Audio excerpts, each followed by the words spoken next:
We also did that in the beginning of our career. We were also hiring a freelancer to help us with hiring more freelancers. That was one thing we did. It's so much more expensive to struggle to try to do yourself.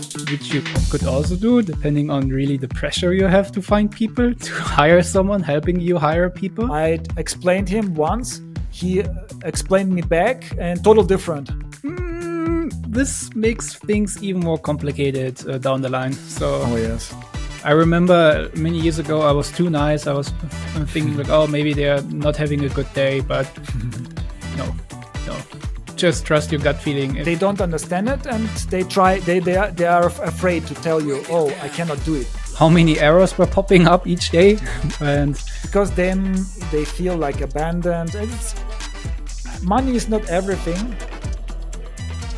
Our topic today is utilizing the full potential of freelancers.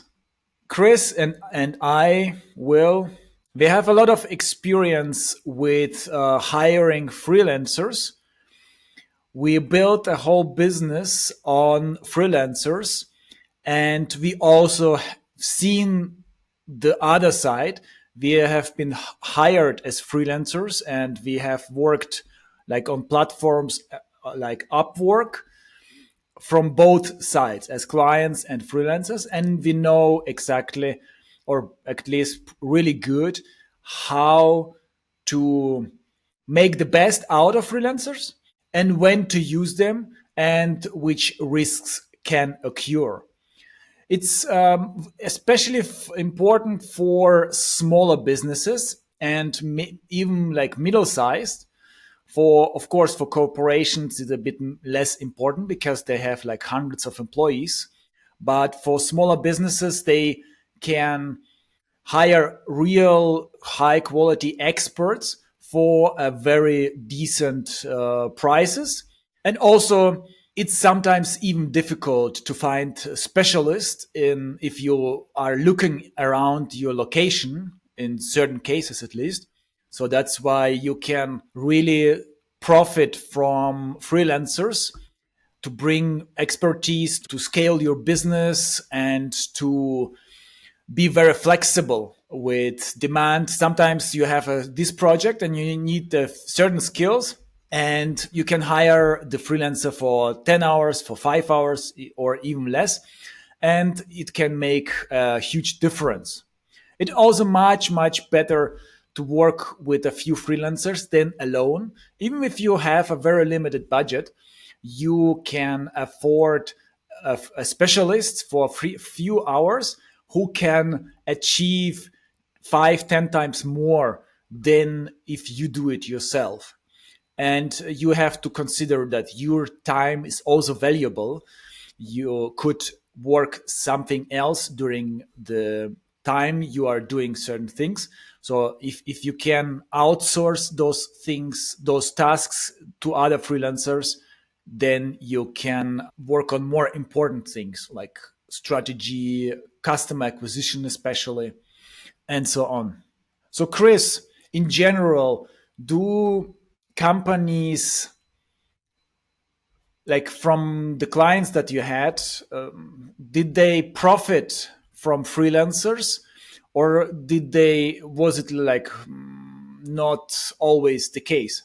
this is a good question regarding it depends on the size of the company and the pressure they have. So usually if companies are already settled in, let's say they're profitable, they know their business already, they barely hire any freelancers because they try to solve things from within the company.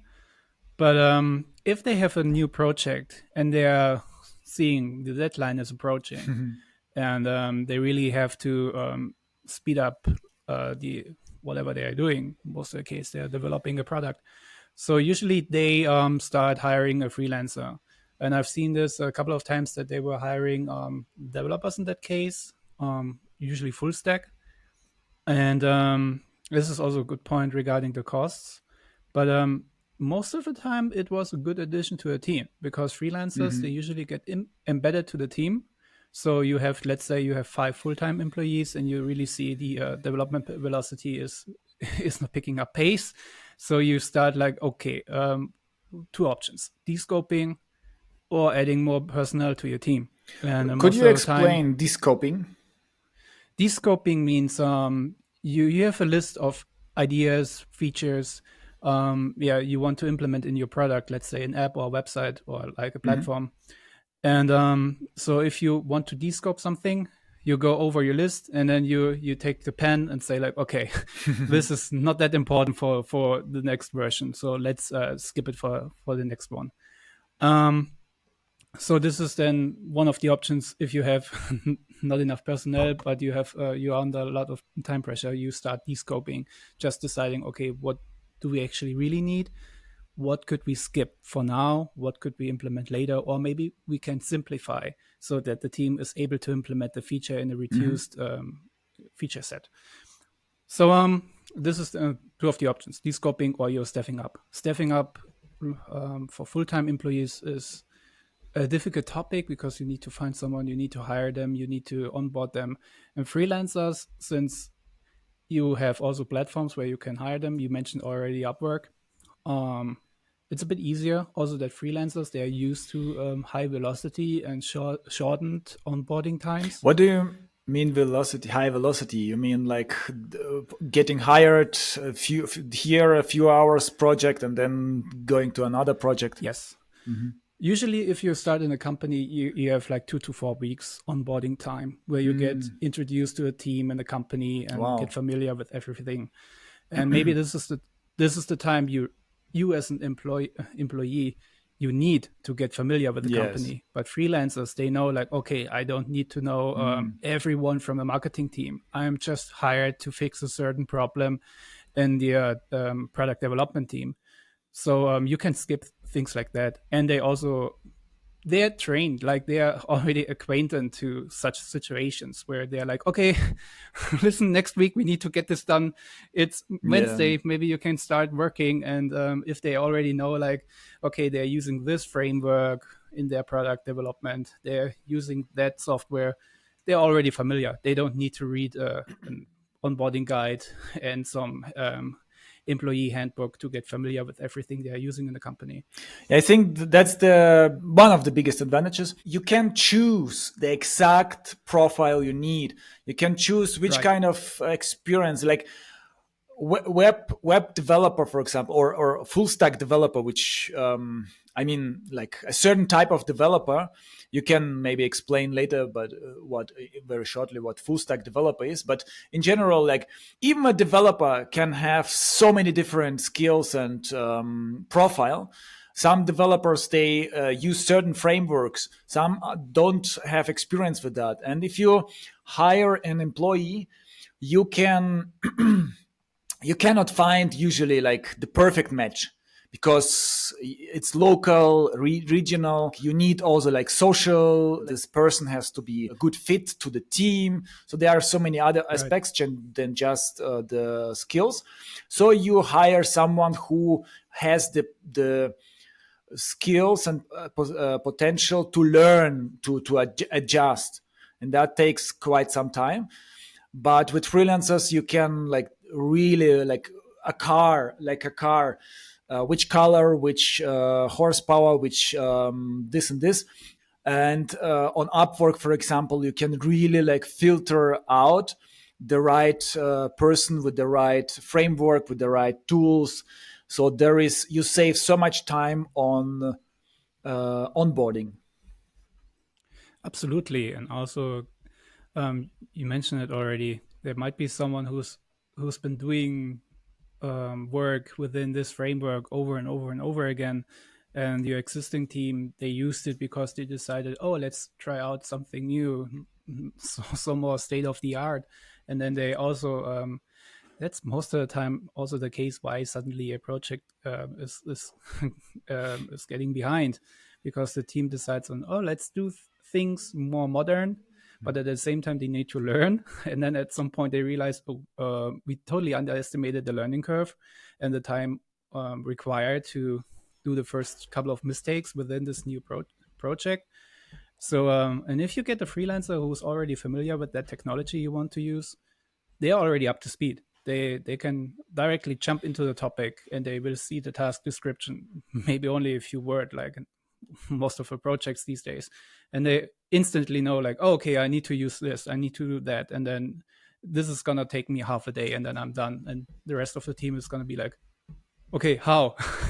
Because they just don't know how to do it, and they just have no experience within that new technology to do it right, and also give a proper estimation. Yeah, I realize as a freelancer, I got so much experience with so many different projects and with so many challenges, new challenges within my niche. And I think in general, if you don't work in an agency, but in a normal company, you usually don't change the project so fast. So as an employee, you are a bit like the. Of course, you have different advantages. I'm not saying it's something is better or worse, but in this particular view, a freelancer, he is specialized on a certain thing, and with this niche, he had like 50, 100 different projects. So he really is really good in like onboarding and getting to start. And also, when you work too long in a certain company, then you get a little bit blind. It's like Absolutely. normal for you. It's normal. But if you've seen like 50 different projects from 50 different companies, you suddenly realize what is normal and what is not normal. And then if you get like a freelancer to your team, it can bring some new impulses. Absolutely. This is a very good point.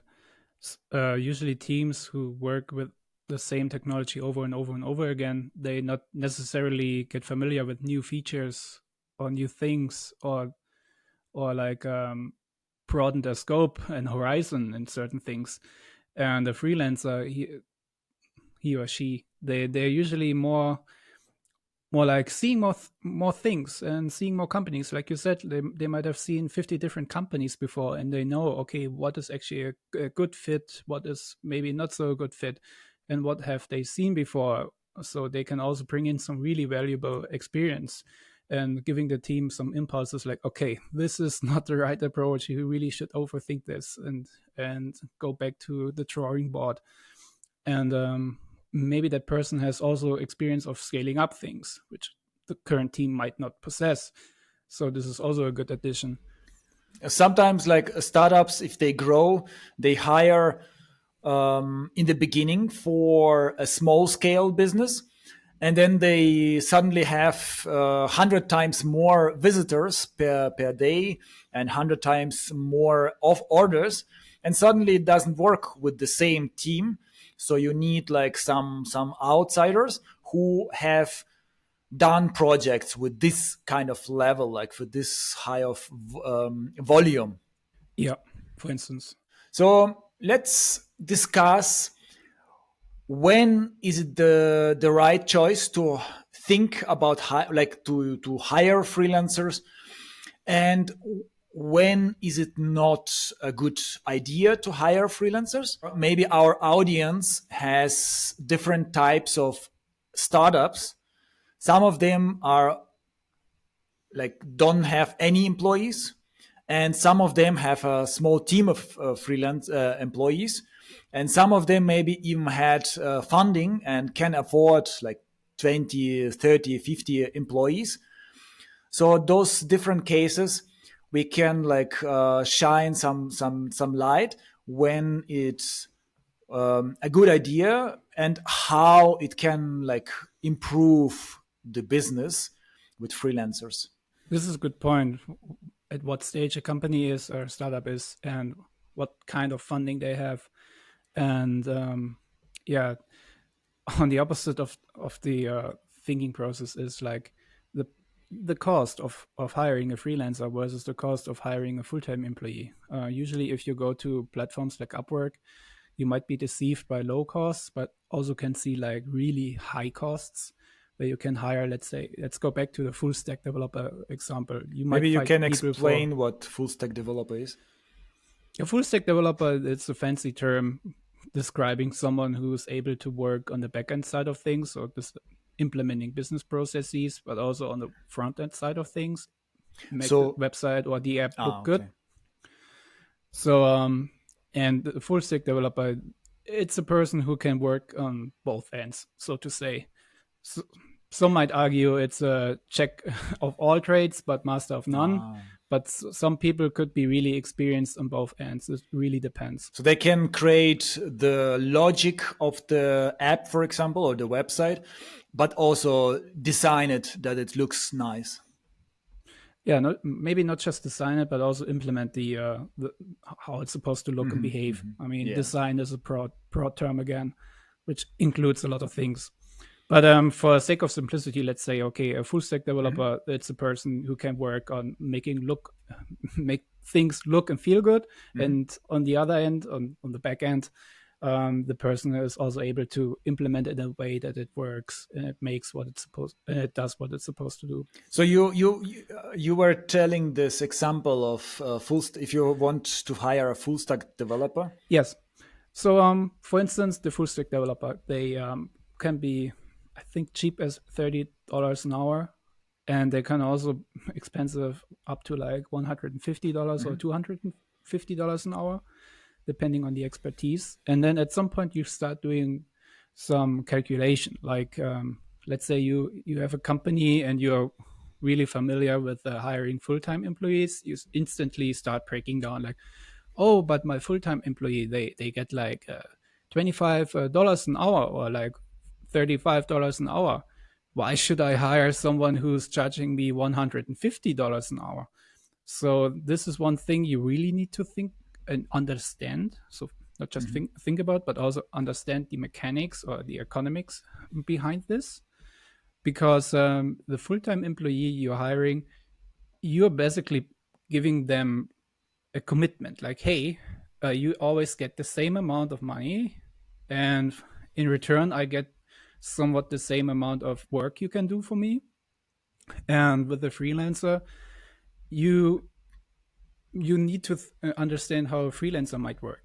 They might not be fully utilized 100%, so they most probably not like working 60 hours a week and charge $150, but they also have like other costs to cover. They might be only working 2 days a week because there's right now not much demand, or they work a lot and they need to pay for their health insurance there, and they need to put money back for the pension at some point. So there's some cost structure you're offloading as an employer from you to the side of the freelancer, which is also including like an implicit cost of marketing themselves. So freelancers, especially on Upwork, they also need to pay to be more prominent of the platform. So this is also one aspect of their price. So this is So from the perspective of freelancers, but what is from the employer? If you have like for you, for the employers, maybe it's an ethical question to a certain degree, but most important is like, what do I really get the value what I'm paying for? yeah, right. This is the next thing is, if you again go back to the example comparing like just price tags, you're like, why do I need to pay like now 5 times as much? You most likely will get 5 times as much. So this is also one Wow. one thing you need to understand. If you're hiring a specialist on a certain topic where you need to first train your staff on, you need to factor this in, because you need to pay for training maybe for your team. You keep your team busy for, let's say, a month on training, and then if you do the math at some point, you will figure out, oh, maybe it's more expensive to train my team on this one thing and get them up to speed for maybe something they do not really need again in the future, because we don't know if this technology is actually suitable for us. So it's better to hire just a freelancer and pay them the amount, and also win time, because not only by training and getting everyone up to speed, you're you're spending in that direction, you're also taking their time. You're losing time implementing actual things. So by hiring a freelancer, you can get someone who's already familiar with whatever you need to do and is a specialist in it. So they are bringing instantly the knowledge. They are bringing they are already familiar, and they bring lots of experience with implementing such a thing. I see it also like this. If you have like a small team already as employees who may be pretty affordable and not very, maybe even not very senior, then if you hire a really, really like experienced senior specialist, this person can help all like five employees to make more out of their time. So in the end, it's like pretty affordable because you get so much know-how and skills, and you can spread like the freelancer can analyze what is being done, what is the strategy, and he can adjust the strategy and like say, okay, maybe you should take a different approach. While the employee cannot do that, maybe because he doesn't have this experience of different projects. So you can save a lot of time and money with your own team by just getting some external help. Absolutely. This is one thing, getting someone from external. Depending on the company, sometimes it's easier actually to hire a freelancer than to hire someone full time, especially in companies where there's already processes implemented in the HR department, where everyone has to do a certain dance to actually get hired by the company. And sometimes it's easier to go to Upwork.com and book a freelancer, and you have a regular business expense. So this Yeah. is more applicable to larger companies, but this is also a thought you have to keep in your mind. And for smaller companies, maybe interesting to know, in some countries, it's hard or it's difficult to hire someone, and also to, if things are not going well, to fire them. Oh yes, in So Germany it's so difficult to fire someone. You and then they can sue you, and you have to spend so much money for lawyers. And after 1 year you lose, and you have to pay for the whole year salary for this guy as if he was never fired. That's a huge risk. yeah, exactly. So especially if you're a small company and you do not really know whom to hire, because you're starting up, right? So maybe it's also best for startups in the beginning to have freelancers, and when they start building your actually product and you're also learning from them, then you can also take some time and see, okay, what kind of people do I need to hire for my team, and take it a little bit slower to hire the right people. Oh But yes. from day one, you can also already hire someone being productive and yeah, moving your company forward. Yeah, I can imagine that, especially for smaller startups, if you can afford like 3 employees, and such a huge risk to hire one person because it's like third of your company kind of, or of the whole budget. But usually it's like different departments.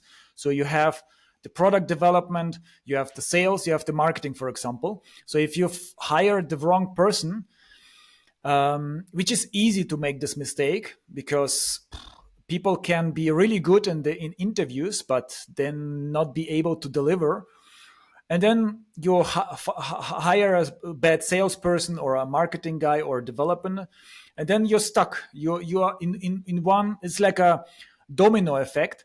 One domino is stuck, and you cannot continue like progressing with the like domino effect.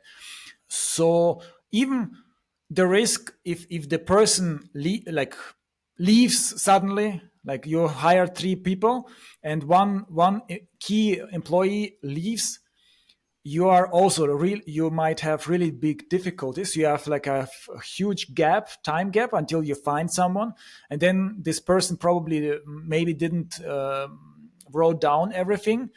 So you lose also a lot of progress And that's could be actually fatal for many startups, because startups are like, they cannot withstand many challenges, especially financially. They have limited budgets, and if the one after 1 year, 2 years, they still not like earning money, and they can run out of business pretty quickly. And if we compare it with freelancers, instead of having three freelancer employees, you can have maybe even like 15 or 30 freelancers, or a combination like two employees and five freelancers or something like this. And then you, if one freelancer leaves you, or one freelancer is not so good, you still have enough people who understand the business, like their area, and can continue doing that. I also remember working with you, Chris, on a project 2 years ago, where I was responsible for marketing. And yeah, the previous marketing guy, he like yeah, failed, because he wasn't given the manpower to do this job. For the decision maker, it sounded like, okay, if I hire a marketing guy, he has to do all the marketing. But marketing is so diverse. Like, there are maybe 20 different niches within marketing at least. And no one can be really good in all of those fields. And also marketing is crosses paths with development, with design, with content. So, and this guy was doomed, kind of. Even if he was a good marketing person, or understood marketing in general, he was not able to succeed in this environment. And I came with my team. I had guys who I have been, like, my freelancers, who I have been working for a while already. So we knew each other, and it was like specialist team, like in Formula One, the wheels, like in the box stop, the wheels, fast, everything. Mm-hmm. Like, okay, we know the drill. Let's do the website, the landing page, the design, the conversion optimization, Google Ads. We did within like half a year. We brought the whole project to a total different level, without me like burning out, because I was just navigating my team that I trust. So yeah, it sometimes can be difficult to hire new people, but with freelancers, it's much easier, because it's also like just some service. You are buying some service. It's also like, yeah, in Germany, for example, with taxes and contracts, it's much easier with freelancers than with employees. So we talked about if you can afford employees. That's a convenient situation for any startup. Probably Absolutely. many startups don't have this choice, and probably many entrepreneurs have the choice, in their mind at least, doing it themselves. Like, many people maybe even say, okay, I cannot afford to buy any help, so I have to do everything myself. And we also did that in the beginning of our career, like 2010, 2011. We were trying doing everything ourselves. And then when we started employing freelancers, we recognize like how much better it is. And we also thought before that, maybe, that we cannot afford them, but it's so much more expensive to struggle to try to do yourself. You like, we realized that, for me, like, to create a very, very beautiful website that is mobile friendly, it's a lot of effort, because I don't have so much experience. There are like some, like, kind of those markup languages, CCS. CSS, Yeah, HTML. yeah. So for the freelancer who is doing that, it's so easy. Within 10 hours, he can do amazing job, what I would do like in a whole week. And I would do it in rather like crappy way, because you cannot just know everything. And Absolutely. I think most of entrepreneurs and most of startups should be able to hire at least some freelancers, like assistant. That it costs maybe $10 an hour, maybe a bit more, but or a bit less. But still, if it can help you like so much. Otherwise, you are really like working so much, so many hours a week, and progressing very very slow. Probably many people from our audience cannot even afford an employee, and for them maybe the decision making is a little bit different, whether to like hire a freelancer or not, because for them might be the problem that the funds are very tight. the they Many of them might think that they cannot afford a freelancer. And I dis I mean I cannot generalize it. I cannot say for everyone, but from like my experience, and yeah, Chris is probably too. Yeah, we had this phase where we thought we cannot afford freelancers, but then looking back, we realized that we were progressing very slowly. Like in 2010, 2011, yeah, we spent so much time on doing everything ourselves, and the results were rather like mediocre, because of course we have our strengths. We can like do marketing. Chris can do IT and sysadmin, like yeah, the IT things. And but there are also so many other different areas that we need to take care of, and even like some assistants, who like a virtual assistant, can make such a big difference, because all those accounting, all those, it's like wasting time, while we could do much more important work that cannot be outsourced easily. For example, like strategical or sales. I mean, to a certain degree, it's possible, but it's much easier to outsource simpler tasks first. So for those smaller startups, I would recommend first of thinking to outsource simpler tasks, whatever is not so difficult and easy to outsource, like helping with accounting, helping with research, helping like with routine tasks. You pointed it out in the beginning of our journey. We were really a little bit hesitant, I would say, to hire freelancers, because there was always this wrong understanding of the price tag. And I mean, either way, in some direction you're gonna pay. If you start doing things on your own, you will spend so much time on it, and then eventually the result they are not good, because you had to learn it yourself. At some point you kind of gave up and were like, okay, this is fair enough. I spent already 3 weeks building this one thing, so I have to move on. So actually, it's a good and interesting idea with the to start like getting familiar with hiring someone using, let's say, yeah, get a personal assistant who's helping you, and then you can also see if you can trust that person, and maybe that person can also help you with more and more complicated or more and more sensitive topics, not necessarily complicated ones, but sensitive. Like, let's say, accounting is one thing you could actually delegate and outsource quite well. But at the same time, you have to trust that person if they are not taking your credit card and go shopping somewhere. So yeah, or they have the information and I don't know, start blackmailing you. Unlikely, but might happen. So it's always about trust.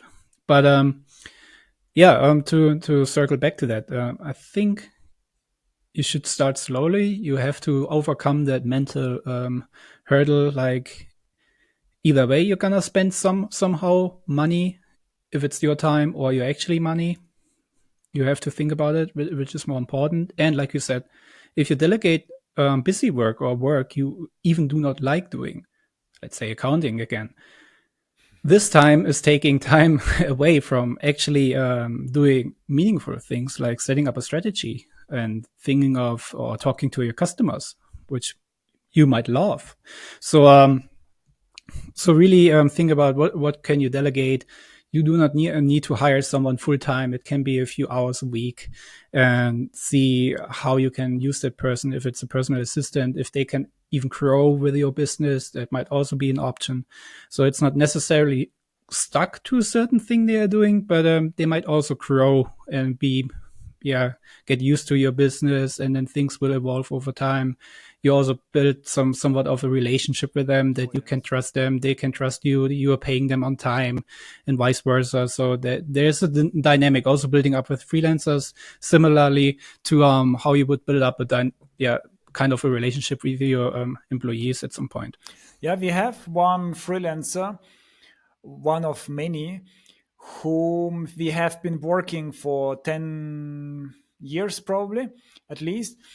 And this freelancer, she has been doing work without my involvement. So we have a kind of department, revenue strategy, and I'm just looking at the income she's generating.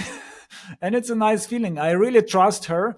She's amazing. She also like thinks and do the right things, and if she is not sure, she asks. But it's such a great feeling, like to have someone you trust and who is doing the business, one part of the business that you don't need to care. And that's really like passive income. It's very difficult to achieve really passive income. There are many coaches and YouTube videos who promote this kind of concept, but in reality is everything changes, and you need someone who is managing this. And in our case, we achieved that. So in most cases, it makes sense to hire someone, to hire a freelancer. Maybe not for bigger corporations. We don't have like much experience maybe with like 1,000 employees companies. They might not need it, but for smaller and middle-sized companies, it's oftentimes makes sense. Can you think of cases where it doesn't make sense to hire freelancers, Chris? There might be situations where you might hire someone, like it really depends. So it can be compliance issues, compliance reasons. It could be security and safety, where again the point with trust. I mean, eventually you're working with someone who's sitting in, let's say you are a company from Switzerland or Germany, you're hiring someone from Estonia or like Ukraine. They are within the proximity, but it might happen that this person might disappear for some reason. I mean, everyone knows that Ukraine is facing some situation with Russia. So you need to think about this. This is something you should put on your risk assessment. Then also what I experienced actually myself before, it's you work with freelancers, and you don't need, also you necessarily do not really know how they are working. Maybe they are sharing a computer for some reason, and on this computer might be some corporate information or company information. So that might happen. This circling back to the whole compliance thing, because at some point as a company, you might get held reliable if something happens, like a data leak. And data leaks can happen because, not because someone is hacking you. I think this is not a really high risk. It's a risk still, but it could also be the case that someone from your team is working on a notebook, that notebook gets stolen, or it's a hard drive, and then not everyone is taking the notebook and installing a fresh new Windows on it to play some games. Some people might also go through it and like, oh, there's some interesting information of a certain company which is working for an automobile manufacturer. So this is really one thing you really need to stay aware, that if you're hiring people, there are also some other legal structures around it, versus hiring a freelancer, which might be really loose. So think about that, and also like the physical proximity that they're in the same country. You can So if you're hiring someone, you know they are living somewhere, you have their information because you're legally required to collect the information. So it really depends. So usually companies tend to hire people for really sensitive topics and then complement certain parts of the company with freelancers. So this one might be also a really interesting consideration for your process and strategy of how you're staffing and hiring people, when to hire a freelancer, from where to hire a freelancer, versus what about an employee. I mean, also an employee can go rogue. Also, an employee might lose their notebook. Happened before in a different company I worked with. Um, so it's not necessarily a thing only applicable to freelancers, but just think what makes sense for your company. And then also going back to the discussion we had in the beginning, maybe at some point it makes sense to hire someone full time because that freelancer turned into a full time position, which might be also expensive. And at some point, maybe you can complement the freelancer with your employees and getting them up to speed.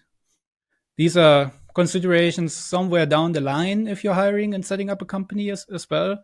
But you also should hear about it in the beginning, just to keep it in your mind somewhere. Yeah, that totally makes sense. Also, sometimes the freelancer doesn't need to have access to all of those information. You just give them the freelancer certain things to work with. And if the freelancer loses that, for example, I had a client recently. I had to sign an NDA, so the security was very like a bit higher than usually. And I had a freelancer who was helping me with the keyword research. So I didn't need to give him any inside information. I just gave only the keywords without any data, any statistics. And that's if he loses, no one can use that against the company Right. or again for the competition. So that would be like our next topic: how to do it right with freelancers. We will start with where to find the freelancers, and then we will continue how to utilize the full potential of freelancers, because that's also, I think, a common thing I've seen from many customers, clients, that they think freelancers are not for them. And the reality is that they just haven't created a proper structure for freelancers. They didn't have the requirements for freelancers, and they could profit a lot from freelancers.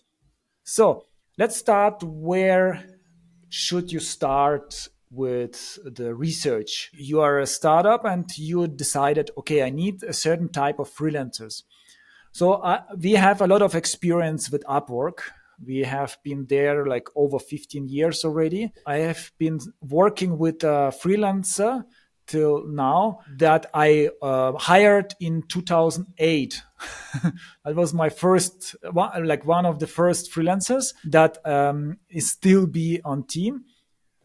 And usually, so yeah, you hire several people, and then one out of three, in my case, it depends probably of the industry, one out of three is really like satisfying. Back then I also hired like seven different freelancers for some routine tasks, and this guy was like standard out. And since then, like, we have been happily working with this guy. But yeah, there are many things you can do to make this quota so low. One out of three is actually pretty good. Like, you hire three people for some small test jobs, you invest maybe 50 or $100 per freelancer, and you get one decent, pretty good freelancer. And if you compare with employees, for example, I think like for higher positions, to find an employee like with a headhunter costs over $10,000. And if you invest like here with a couple hundreds and find a person that you can work for the next 5, 10 years or something, then it's a pretty good deal. With Upwork, there are also other platforms like Upwork, freelancer.com, fiverr.com, and so on. But let's like they all work similarly, and Upwork is the biggest platform out there. The thing is, what I learned in the beginning, it was for me surprising that the prices are so cheap, and they are like you create a job post and you have 20 50 freelancers applying to you, and some of them like ask for $5 per hour, and then it's so enticing to hire those people because you think, okay, even if he is not so good, it's much easier to have him work like a couple hours than someone who costs $25 or something. But you have to be careful with that. There is oftentimes a reason why those people cost so much. Either they are like not so good, which oftentimes is the case, or they are new. And if they are new, there is more risks. Then your quota will be not 1 out of 3, maybe out of 6, because many of them will realize that it's harder to work on Upwork than just being employee, and will leave without like they don't care about you being satisfied if they don't have like a lot of reviews and so. So you have to be realistic. And as Chris also said, it's normal that freelancers are more expensive than employees. You don't need to pay insurance, you don't need to pay sick leave, you don't have any risks. An employee, you have to pay full salary no matter how much work you have for him. With freelancer, you can hire immediately, and in total you can like save a lot of money. It equals then after a while.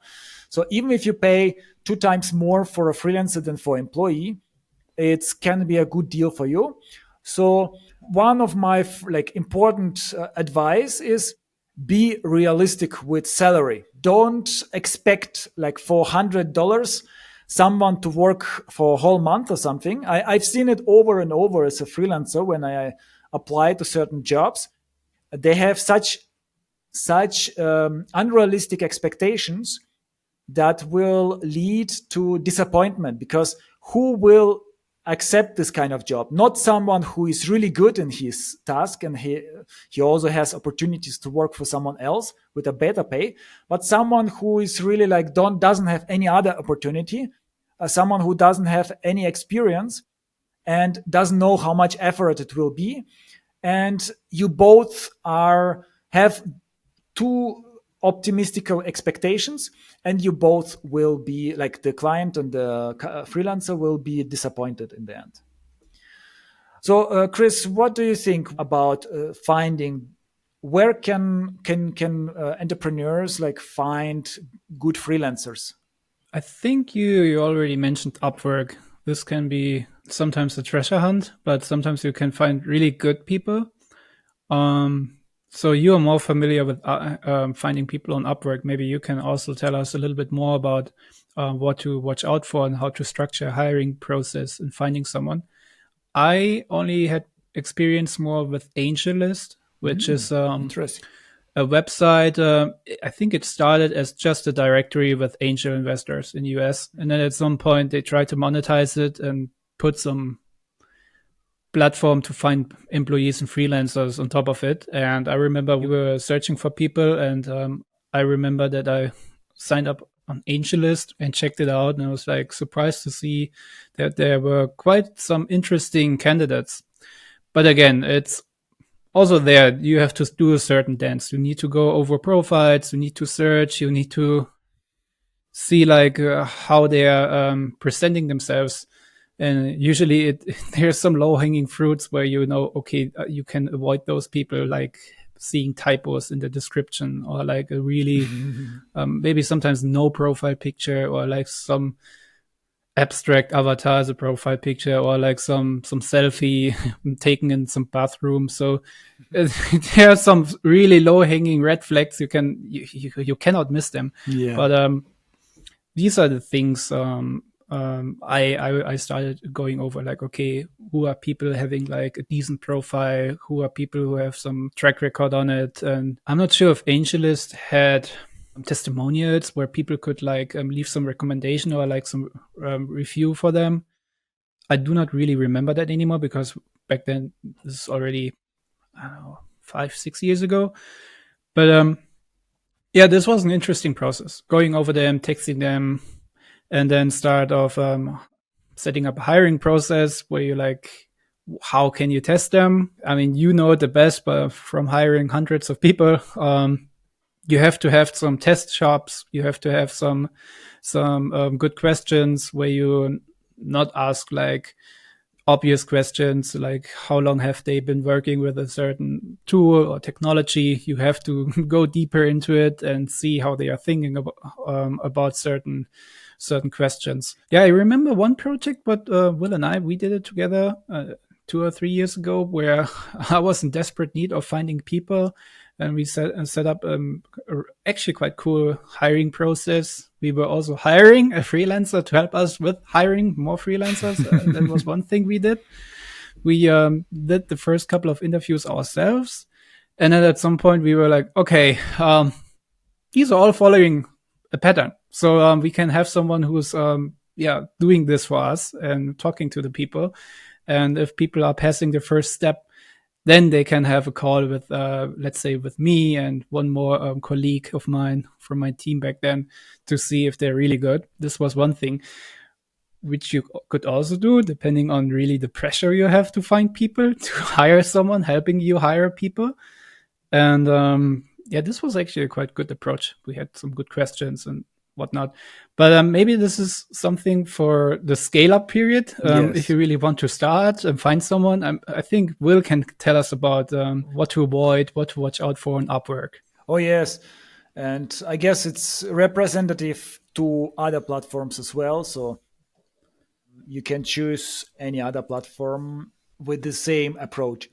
So, yeah, that's actually a good first advice that we learned like in this project that Chris described. Chris was really backed up with this project back then, and I had some time to find a freelancer for full stack developer. So, and I didn't know much about how to evaluate, how to like, I didn't know about full stack development a lot.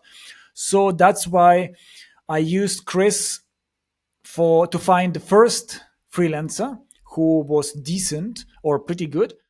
And then I could use this freelancer to assist me to find other full stack developers because he could evaluate their code.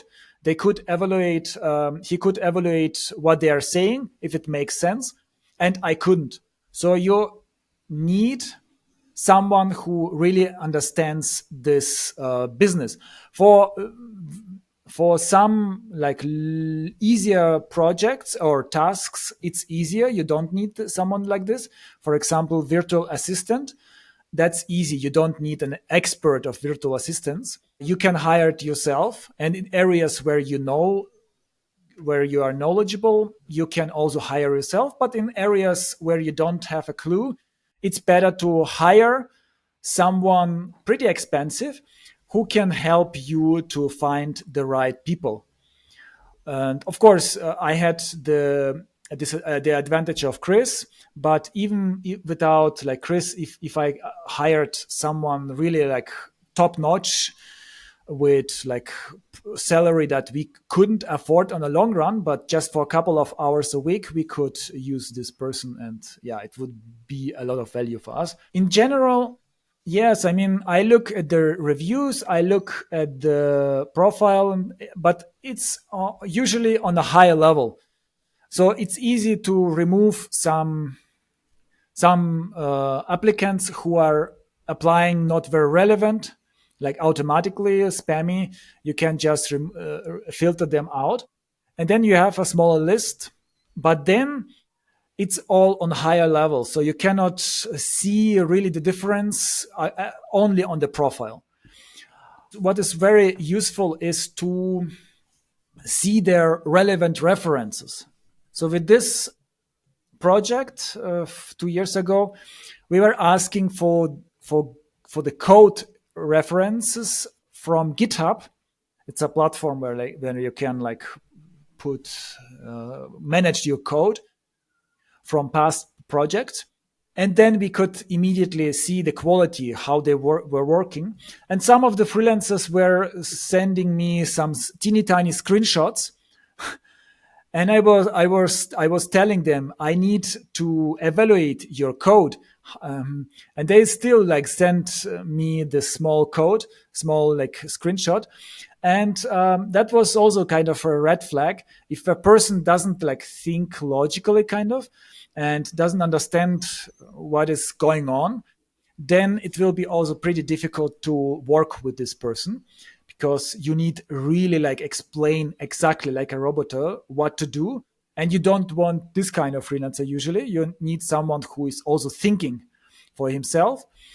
And that's Oh also yes. you can recognize it with communicating with those freelancers, even in written form. Sometimes I ask like 3 questions and they answer one of them, and then I ask, yeah, what about the other two? Then they answer the next one, and that's really red flag, because they cannot just follow the instruction, and you will have a lot of trouble.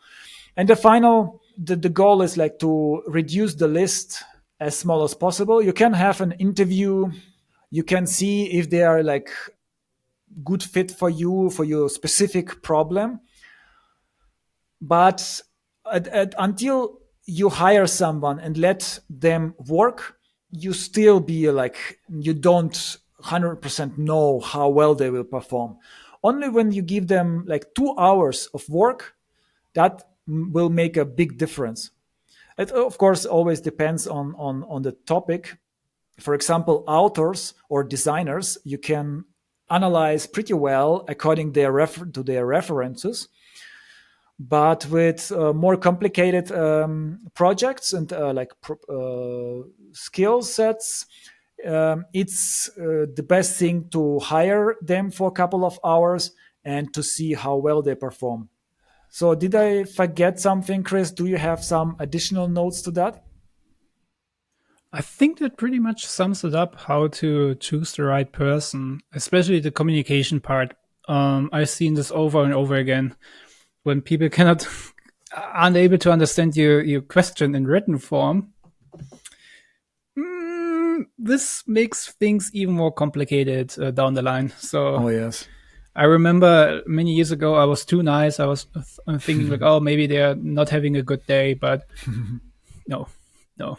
Just trust your gut feeling. If they are not able to understand you properly f- from the first conversation you have, there's an issue and you cannot fix it. So yeah, you have to be strict in selecting people. Oh, yeah. Gut feeling is actually a good, nice tip.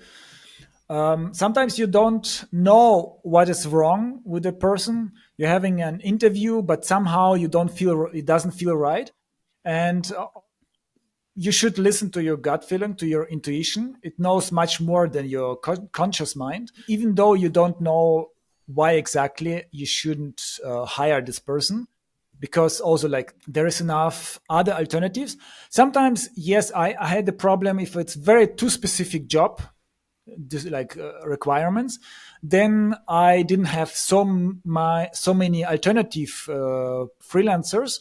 So then I hired this freelancer, and then I was losing so much time, because like it's so difficult to explain them. They don't understand and they do it wrong again. In such cases, it's better maybe to create another job post, maybe a little bit different. Maybe you created a job description that is too specific. Maybe you have to make it a bit broader.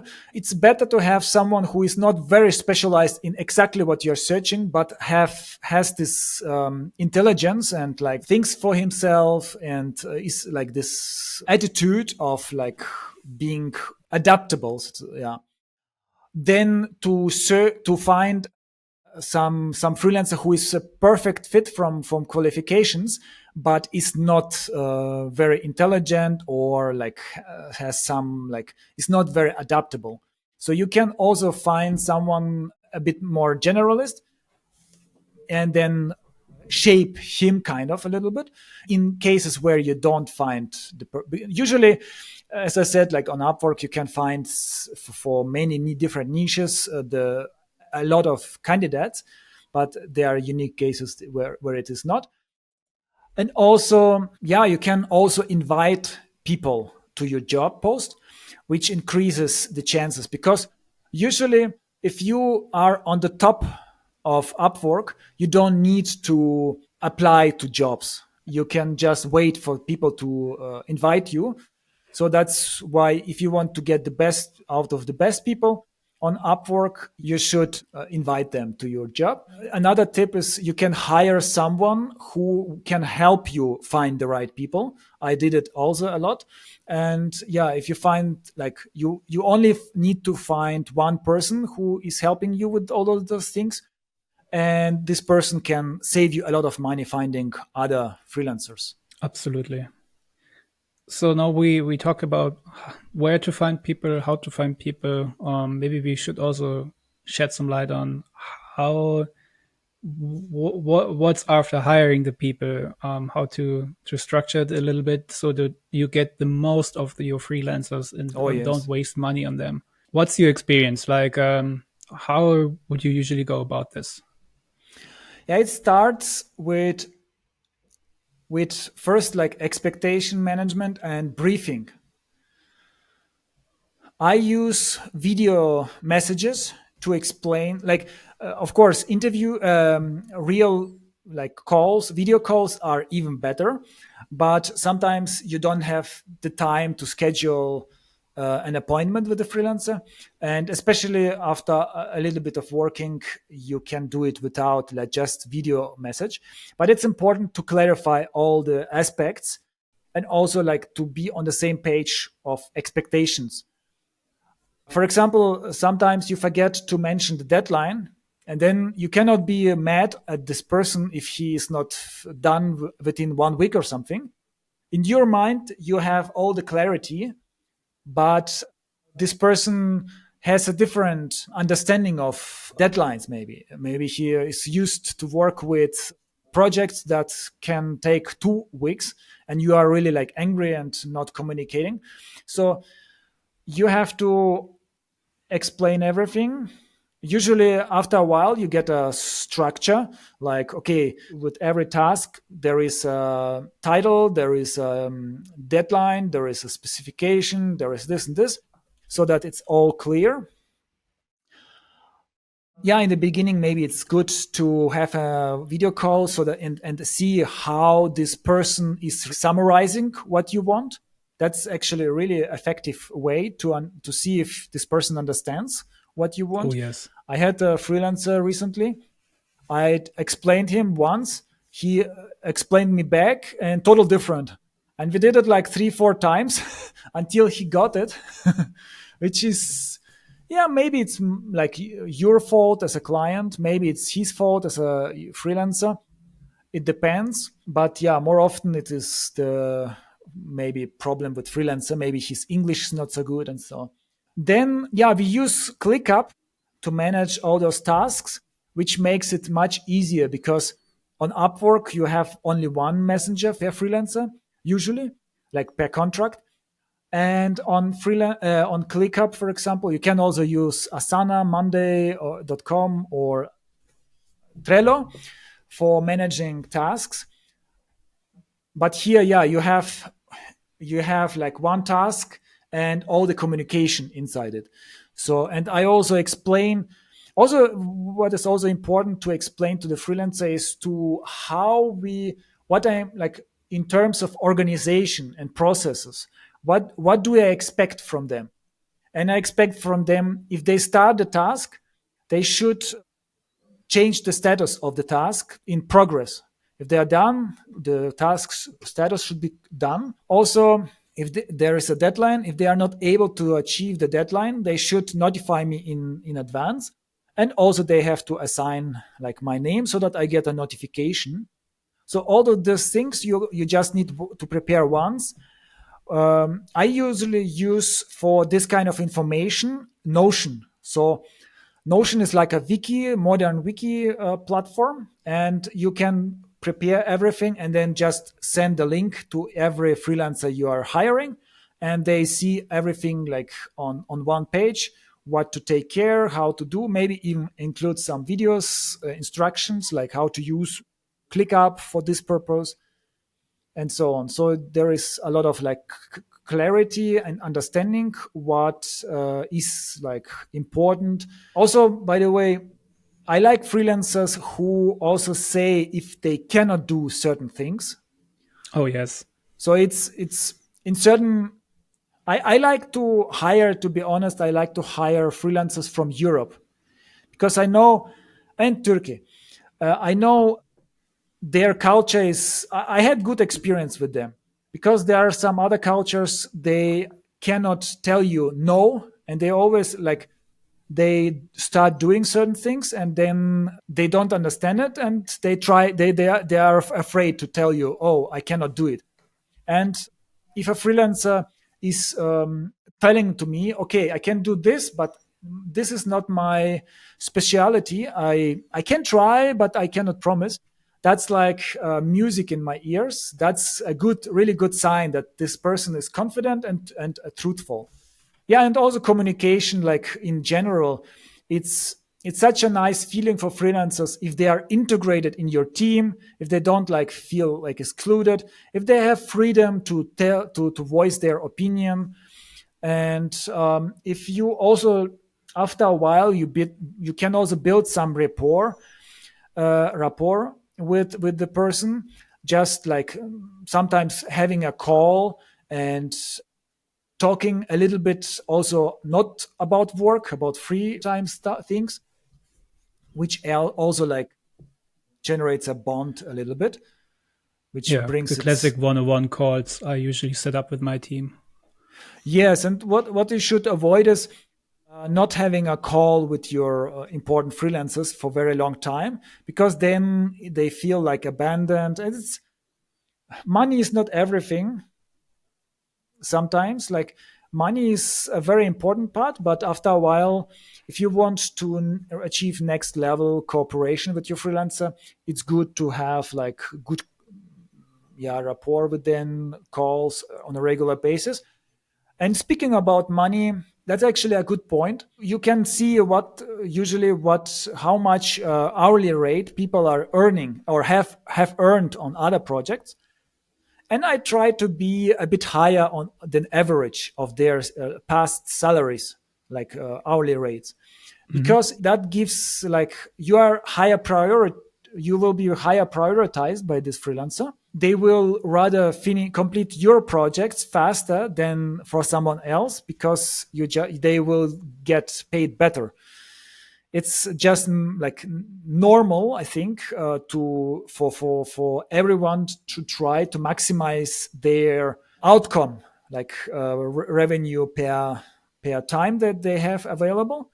So it's one thing is like good salary, decent salary. Of course, you don't need to overdo it. You don't need like for them to be the jackpot, but still like. So one thing is the salary, and the other thing is the social aspect, that you handle those freelancers as humans, not just as tools, and they have like Absolutely. feelings. Also, in good situations, you shouldn't forget about praising them. So that's important thing what people forget oftentimes. If they did a good job, you praise them. And it you don't recognize how much it feels like over chat, but they are really like feel really great about that, because it happens too little, too seldom on such platforms as Upwork, I think. And that's why it's they will be they will prefer working with someone who is nice to them and honest. But also sometimes they screw it up, and here you have to be careful with the cultural aspects. For me, since we work mostly with Europeans, it's a bit easier because, especially like East Europe, I think you can be very blunt. You can say just the truths and they accept that. Maybe with UK, England, or especially Asia, you have to be a bit cautious, not to be too rude. Maybe I've done that in the past. For me, it's I'm also more like direct. So you have to find a way to voice your opinion that you didn't like it, but in a way that is appropriate and that doesn't make them feel very too bad. Yeah, this is also a really important thing, giving feedback. Also working with our clients, sometimes if I don't receive any feedback or like any praise or criticism, I'm like, is my work actually being acknowledged? Like, does anyone look at the results? So that's why I'm so from the other end, I ask usually after a month, okay, do you have any feedback? How did the previous things go? Are you satisfied with the results and the way how I work? So you also have to keep that in mind if you work with your freelancers. Like, yeah, give them feedback. It's not always, not every day, but like once a week, give them some wrap up, or when they are completing their to dos, you can leave a feedback like, "Hey, I really like the way how you communicated on this issue here, and the results are perfect. They're amazing, way better than what I was anticipating." So that you're praising them, that they feel validated, that they feel like they are part of the team, which is also an important aspect. Maybe at some point, if you have a strong team and they are all living somewhat close to each other, maybe think of inviting them somewhere for a weekend where you really everyone can meet face to face, which is another layer of bonding within the team, which also keeps your freelancers more tied to you in a good way that they really like working with you. So think about this. Like, we are all humans. It's not just a commodity, a freelancer. They are all people with their personality traits. So really think about this. And yeah, like Will said, give feedback depending on their social upbringing, of course. And just keep the communication going. Otherwise, you might experience a freelancer decay. Yeah, for humans in general, employees as well as for freelancers, it's important to work on something meaningful. Despite the salary and despite like wanting to earn some money, it's also about like you get motivation, higher motivation if people are feeling like their work their matters. And that's oftentimes freelancers do only a small part of the whole project. So it's good to just update them about the whole project, like results of the whole Yep. project, and say, hey, it was a very successful project. You really helped us with succeed that, and let's celebrate. Let's meet maybe the whole team. Let's meet online. I mean, we learned it in during Corona that it's possible to a certain degree even do remote like socializing. So why not to do with all those freelancers, just to give a feeling of belonging to something bigger. Absolutely. I mean, eventually they are part of your company, and make sure that they feel as such. So also good interesting point we should briefly mention is not just to give out like concrete tasks and precise tasks, but also like show like your team or your freelancers the goals, the KPIs, so that they know what they are supposed to do. Because sometimes it might happen that they might feel a little bit lost because they don't really see the big picture. So it's good that you communicate key performance indicators and goals within your team, depending on what your company is doing. And you can also communicate like everyone on the team, including the freelancers, they are contributing to the goals of the company. Yes, Maybe will you absolutely. have a few things you usually tell your freelancers? Yeah, I mean, with Google Ads, it's a bit easier. You know which KPIs, like key performance indicators, are the most important. For example, yeah, you can also see their understanding of Google Ads. I mean, if people are saying, okay, I reduced the click price, then I think, okay, what is wrong with this person? It's not the important KPI. But if the person is like, okay, the first, so I work with them sometimes. Sometimes I give them the goals. Sometimes we try to do it together.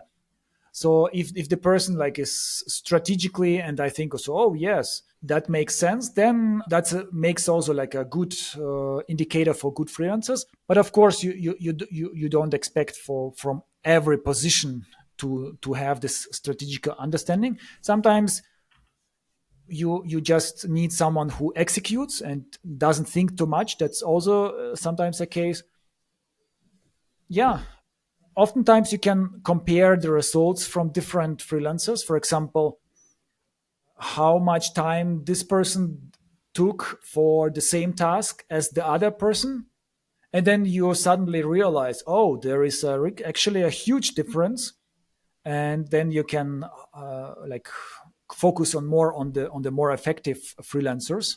So, Chris, to wrap it up, do you have some interesting stories or overall like things that your clients have been doing wrong or right in regards to freelancing? Well, usually I experience that companies, I need to educate them on how to hire freelancers, and also telling them a little bit more on how to structure the work or the process, how to do work. Because some of the companies we worked for, they were sitting all in one office, and this is like another game of how to communicate. And if you start hiring people from abroad, somewhere, I don't know, you're sitting in Western Europe, the people you're hiring on Eastern Europe, you cannot go expect them to go to the office every day. So at some point, you need to think of how to structure things differently. So this is one experience I always had, this education part, that you need to make the team, the existing team, a little bit more aware of how to communicate with freelancer, how to delegate tasks to them, and things like that. But I could go into a really an insane tangent on this. This is, I think, a good topic for another episode. But but then, speaking of experiences and also motivation, one thing I did with the people, for freelancers working on one project with me, these weren't really KPIs, like business KPIs. These were more KPIs within the tech team. We had a dashboard where we would see how many errors were popping up each day, and or like how many transactions the platform was pushing through each day. And sometimes on a Friday afternoon, I was like, "Hey, guys, every one of you, you contributed to making more than 20,000 transactions a day. This is working. And this week, we only had like 10 errors popping up the whole week. And this is because of some service which wasn't really reacting to, so it wasn't within our responsibility, more or less. It was a third party tool which was giving up, and we were seeing errors on this. So I could praise the team for, hey, we are doing a great job. We are having 20,000 transactions this week, and no error has occurred, and things are working smoothly. So this is also like it, so KPIs, they do not really have to be related to your core business, but there can be some KPIs which can be used as like motivation, or like some visibility on what your team is actually doing and contributing to. In regards of bad experience, yeah, it might be that freelancers leave the company because there's something wrong with them. This is one thing you always have to keep in mind. It happened before, where freelancers simply disappeared and you didn't really know why. And it turns out they either found a new job and they didn't tell you about it, and they didn't know how to approach the topic, or they got sick and you figure out like, oh, they've been in the hospital for 2 months. So you can happen. There are good experiences, there are bad experiences and practices. And regarding good and bad practices, like I said, have your communication in check. Make sure you're talking to your people well. I've seen this over and over again in companies, and bad practices is like having synchronous communication. This is one thing I like, what you mentioned, video messages. I do them quite often to brief my team so that they can rewatch it over and over again. like a certain thing. And I also don't need to schedule with them because they are living in a different time zone. They might be busy with another project. You might be busy with another project the next day or a new task. So try to think more about structuring in from synchronous conversations, like having a phone call or a meeting, to asynchronous communication, like creating a video message people can watch at their times they prefer, and also communicating back and forth text wise on Slack, for instance. Um, this is pretty much all I can say regarding practices and experiences for now. Like I said, we could open up another hour and do a proper deep dive how to structure teams consisting of freelancers and employees and remote, office, hybrid. So there's more nuances to that. But yeah, I think also considering the time we already spent today, I think we gave our audience, our listeners, and viewers, like I think a good roundup on how to hire Yeah. people, hire the right people, how to structure the process to hire the right people, and also what happens afterwards, like how to structure it, what processes, what communication, and it's not all about work. It's also about their human beings you're working with. Is there anything else, Will, you can add? I mean, you have been talking a lot this episode, so but maybe you can do the closing for us today. So you mentioned that there is a lot of things we could talk about. And I also had some certain topics in my mind. For example, work gamification, which could work wonders with freelancers. It could increase motivation and effectiveness. And depending on the comments, we might do further other episodes where we dive deeper into those areas. So guys, please comment.